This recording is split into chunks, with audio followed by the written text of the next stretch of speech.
പുതിയൊരു വീഡിയോയിലേക്ക് സ്വാഗതം. ആദ്യത്തെ വാർത്ത ചെന്നൈയിൻ എഫ് സിയുമായിട്ട് ബന്ധപ്പെട്ട ഒരു വാർത്തയാണ്. അടുത്ത സീസണിലേക്ക് വേണ്ടി ചെന്നൈ എഫ് സിയുടെ ഓൾമോസ്റ്റ് വിദേശ സൈനികെല്ലാം കംപ്ലീറ്റ് ആക്കിയിട്ടുണ്ട്.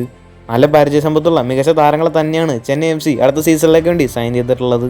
മാത്രമല്ല ചില മികച്ച കഴിവുറ്റ യുവതാരങ്ങളെയും അവർ ടീമിലേക്ക് എത്തിച്ചു കഴിഞ്ഞിട്ടുണ്ട്. ചെന്നൈ എഫ് സിയുടെ ആരാധകരെല്ലാം വിചാരിച്ചിട്ടുണ്ടായിരുന്നത് ഡ്യൂറൻഡ് കപ്പിൽ അവരുടെ ഫുൾ സ്ക്വാഡ് വെച്ചായിരിക്കും കളിക്കുക എന്നതായിരുന്നു.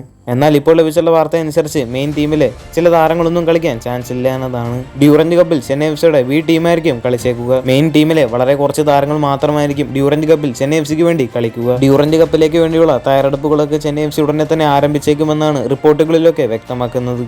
അടുത്തൊരു വാർത്ത അങ്ങനെ പഞ്ചാബ് എഫ് സി അവരുടെ അടുത്ത സീസണിലേക്ക് വേണ്ടിയുള്ള പുതിയ കോച്ചിനെ സൈൻ ചെയ്തിട്ടുണ്ട്. ഇന്നലെയായിരുന്നു ഈ ഒരു കാര്യം ക്ലബ് ഒഫീഷ്യലായിട്ട് അറിയിച്ചിട്ടുണ്ടായിരുന്നത്.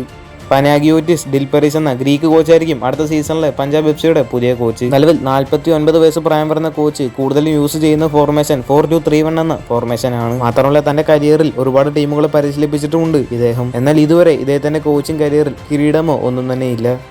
അടുത്തൊരു വാർത്ത കഴിഞ്ഞ സീസണിൽ കേരള ബ്ലാസ്റ്റേഴ്സിന് വേണ്ടി മികച്ച പ്രകടനം പുറത്തെടുത്ത ഒരു താരമായിരുന്നു ജാപ്പനീസ് താരമായിട്ടുള്ള ഡയസുകെ സക്കായി. നിർണായക മത്സരങ്ങളിൽ ഡയസുക്കയുടെ പ്രകടനം ടീമിന് എന്തുകൊണ്ട് വലിയൊരു മുതൽക്കൂട്ട് തന്നെയായിരുന്നു. എന്നാൽ ഡയസുക അടുത്ത സീസണിൽ കേരള ബ്ലാസ്റ്റേഴ്സ് ടീമിനോടൊപ്പം ഉണ്ടാവില്ല. താരം കേരള ബ്ലാസ്റ്റേഴ്സ് ക്ലബ്ബ് വിട്ടിരുന്നു. അതിനിപ്പോൾ ഡയസുകെ സക്കായി പുതിയൊരു ടീം സൈൻ ചെയ്തിട്ടുണ്ട് എന്നുള്ള വാർത്തയാണ് ഇപ്പോൾ പുറത്തു വന്നിട്ടുള്ളത്. ഇന്തോനേഷ്യൻ ടീമായിട്ടുള്ള PSM മക്കാസാർ എന്ന ടീമാണ് ഡയസുകയെ സൈൻ ചെയ്യാൻ ഒരുങ്ങുന്നത് എന്നാണ് അറിയാൻ സാധിച്ചിട്ടുള്ളത്. ഉടനെ തന്നെ ഈ ഒരു ഇന്തോനേഷ്യൻ ടീം ഡയസുകെ സക്കായിയെ സൈൻ ചെയ്തേക്കും. എന്തായാലും ഇനി ഡയസുകെ സക്കായി ഒരു ഇന്തോനേഷ്യൻ ടീമിന് വേണ്ടി മികച്ച പ്രകടനം പുറത്തെടുക്കട്ടെ തന്നെ നമുക്ക് പ്രതീക്ഷിക്കാം. ഈ ഒരു വീഡിയോയുമായി ബന്ധപ്പെട്ട നിങ്ങളുടെ അഭിപ്രായമൊക്കെ താഴെ ഒന്ന് കമന്റ് ചെയ്യുക. കൂടുതൽ ISLുമായിട്ടും കേരള ബ്ലാസ്റ്റേഴ്സുമായിട്ട് ബന്ധപ്പെട്ട വാർത്തകളൊക്കെ അറിഞ്ഞായിട്ട് ചാനൽ സബ്സ്ക്രൈബ് ചെയ്യുക. അടുത്തുള്ള ബെല്ലൈക്കൺ ഓപ്ഷൻ ചെയ്യാൻ മറക്കരുത്. അടുത്തൊരു വീഡിയോ ആയിട്ട് നമുക്ക് വീണ്ടും കാണാം.